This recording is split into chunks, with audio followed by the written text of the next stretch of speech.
Assalamualaikum warahmatullahi wabarakatuh.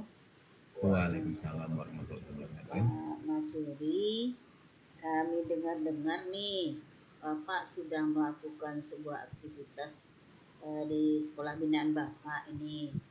Boleh Pak, kira-kira kita berbagi, diskusi gitu Pak? Apa aktivitas yang sudah Bapak lakukan Pak? Oke, jadi benar pada kesempatan ini, jadi setelah saya selesai melaksanakan aktivitas yang saya lakukan kemarin itu adalah mengikuti pelatihan implementasi IKM di Pekanbaru.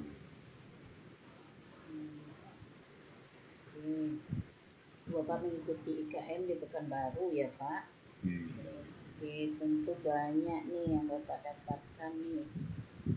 Kira-kira apa sih yang akan Bapak lakukan nantinya setelah mengikuti IKM ini Pak? Kalau saya rencananya itu apa yang akan saya lakukan setelah mengikuti IKM ini, saya akan melakukan diseminasinya, atau bisa juga saya melakukan binteknya kepada sekolah yang sudah terdaftar di kurikulum mandiri. Oke Pak, Bapak melakukan bintek pada sekolah yang sudah terdaftar di kurikulum mandiri. Iya. Apa saja Pak kira-kira Pak materi yang mau Bapak berikan Pak? Oke. Kalau untuk materinya ya dari pelatihan itu yang namanya implementasi kurikulum Merdeka, itu materinya ya tentu penyampaian paradigma baru tentang Merdeka, kemudian nanti juga ya ada sampaikan materinya itu ya penyusunan KOSP-nya, kemudian juga bagaimana dengan proses pembelajaran dan penilaian yang seharusnya berbasis profil pelajar Pancasila. Kemudian yang terakhir proyek pembelajaran penguatan Pancasila. Ya. Baik ya Pak, berarti materi bintek Bapak nantinya yang pertama paradigma baru, yang kedua penyusunan KOSP, yang ketiga proses pembelajaran profil Pancasila, proyek ya Pak ya. Iya. Oke. Kemudian aktivitas itu Pak, Bapak butuh orang lain untuk mendampingi Bapak atau bagaimana Pak? Kalau kegiatan ini dari implementasi kurikulum ini kita memang ada yang mendampingi, memang sudah, karena kita sudah satu tim. Yang pertama tim kita itu ada kasih kurikulum, kemudian satu dari MKKS. Nah, tentu dalam pelaksanaan kegiatan ini selain daripada kita yang tim tadi, karena ini tugas kita ini ya implementasi ini kita mengikuti itu merupakan ya keputusan untuk kota Batam. Nah, jadi mau tidak mau ya tentu kita harus didampingi oleh Kabid Pembinaan SMP. SMP ya Pak? Iya. Oke. Pak, kami tertarik tadi tentang paradigma baru Pak. Apa Pak maksudnya itu Pak, paradigma baru? Ya, paradigma baru yang dimaksud tadi itu adalah ya kurikulum sekarang itu yang orientasinya kepada murid dengan penerapan profil pelajar Pancasila. Pembelajaran berpusat pada murid ya Pak ya? Iya. Oke. Dengan profil Pancasila. Pancasila. Oke, Pak. Kemudian tadi ada penyusunan ke OSP, Pak. Itu bagaimana lagi, Pak? Kami pengen tahu nih, Pak. Untuk yang penyusunan KOSP, ya, di dalam tadi itu memang sudah saya sampaikan tadi, itu salah satunya nanti dari materi BIMTEK itu tentang KOSP, bagaimana penyusunan KOSP, karena memang di dalam dulu di dalam kurikulum 2013 kan kita kenal dengan dokumen 1, itu yang menjadi acuan rohnya kegiatan sekolah. Nah, sekarang di kurikulum Merdeka ya berubah label, berubah nama, itu menjadi KOSP, yang intinya juga disitulah dituangkan bagaimana cita-cita sekolah, maupun sekolah itu mau apa, kemudian bagaimana pelaksanaan apa yang akan dilaksanakan, itulah tergambar di dalam KOSP. Kemampuan sekolah ya, Pak. Kemampuan sekolah yang Bapak bina ini apa aja, Pak, potensi yang sudah ada, Pak? Potensi sekolah yang akan dibina ini? Iya, Pak. Potensinya yang ada adalah semangat, buktinya mereka mendaftar secara mandiri untuk pelaksanaan kurikulum. Itu potensinya yang paling besar. Harus semangat ya, Pak ya? Iya, semangat. Dari potensi yang ada, kemudian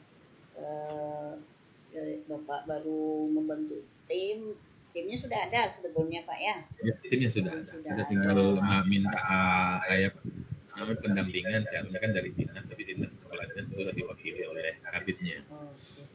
Pak, apa sih yang Bapak rasakan ini dampaknya setelah Bapak mengikuti pelatihan itu, Pak, terhadap diri Bapak sendiri dan mungkin juga terhadap sekolah, Pak?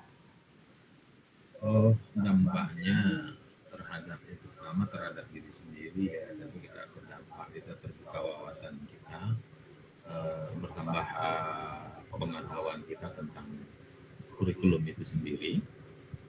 Itu dampaknya terhadap kita. Kemudian juga ya dampaknya berikutnya terhadap kita itu, selain kita bertambah wawasan, ya dampaknya adalah bertambah beban. Karena tugas kita selaku pengawas ini kan sudah terlalu banyak, apalagi dengan kegiatan-kegiatan kita seperti ini yang saat ini. Nah, kemudian juga ada IKM yang harus kita ini, nah, makanya beban kita itu makin banyak. Beban ya, Pak ya. Makin bertambahnya beban, tapi dari makin bertambahnya beban ini maksud Bapak apa nih? Apakah bertambah keterampilan, bertambah pekerjaan? Kalau yang pertama tadi bertambah pengetahuan, tentu bertambah keterampilan, itu yang pertama. Ya, dampak kita. Nah, dua dampaknya itu yang dampak positifnya. Dampak negatifnya itu tadi itu beban kerja kita itu bertambah karena kita harus melaksanakan nanti diseminasinya. Oke, beban bertambah ya, Pak ya. Dengan beban bertambah ini, apa Bapak punya solusi begitu agar beban bertambah ini tak menjadi beban lagi begitu, Pak? Nah, sebetulnya itulah sebenarnya yang seharusnya ini yang menjadi sekarang yang jadi kita itu beban kita bagaimana dengan bertambahnya beban, maka ya, mau tidak mau kita terus mencari solusinya, pintar-pintar mengatur waktu. Jadi manajemen waktunya itu ya yang harus kita ini, dan selalu harus berkonsultasi dengan tim, kemudian juga dengan sekolah binaan. Jadi kita harus membuat jadwal kita serapi mungkin. Oke, Pak. Manajemen waktu tadi ya, Pak ya. Berkonsultasi dengan sekolah binaan dan mungkin dengan dinas ya, Pak ya. Kemudian menyusun jadwal. Dari sekian banyak itu, Pak, mana yang mungkin prioritas Bapak terlebih dahulu, Pak? Yang prioritas tentu kita berdiskusi, konsultasi dulu. Karena dengan berdiskusi, konsultasi baru kita bisa menurunkan atau membuat jadwal. Jadi kita harus konsultasi dulu, berkomunikasi dengan pihak dinas, kemudian dengan tim yang lain, kemudian juga dengan sekolah-sekolah binaan kita, atau dengan diri kita sendiri, kita sesuaikan dengan program kita yang ada. Jadi harus kita cocokkan programnya. Nah, kemudian kegiatan ini, maka dari situ bisa kita susun jadwalnya. Oke Pak, terima kasih banyak Pak. Jadi tadi Bapak di awal Bapak sudah mendapatkan aktivitas dari pelatihan tadi tentang IKM. Kemudian dari IKM nanti Bapak akan diseminasikan materi yang akan Bapak diseminasikan tadi adalah paradigma baru, penyusunan KOSP dan proses proyek ya Pak. Kemudian Bapak butuh juga bantuan dari tim. Dan Bapak tadi memilih prioritas pertama itu konsultasi terlebih dahulu ya Pak ya. Iya. Oke Pak, mungkin untuk pertemuan kita kali ini sampai di sini dulu ya Pak. Mungkin kita 6 bulan ke depan akan menyusun pertemuan lagi Pak, tapi mungkin bertahap ya Pak. Sebulan sekali kita bisa bertemu. Tapi Bapak bawa ya catatan ini lagi ya Pak ya. Kami akan lihat bagaimana Bapak nanti melakukan konsultasi tersebut dengan tim tadi. Gitu ya Pak ya? Iya. Oke, terima kasih Pak. Mungkin kalau ada pertanyaan-pertanyaan berikutnya kita bisa ngumpul bareng lagi di minggu depan ya Pak ya. Untuk hari ini kita cukupkan segini dulu ya Pak. Terima kasih banyak. Kami akhiri. Assalamualaikum warahmatullahi wabarakatuh.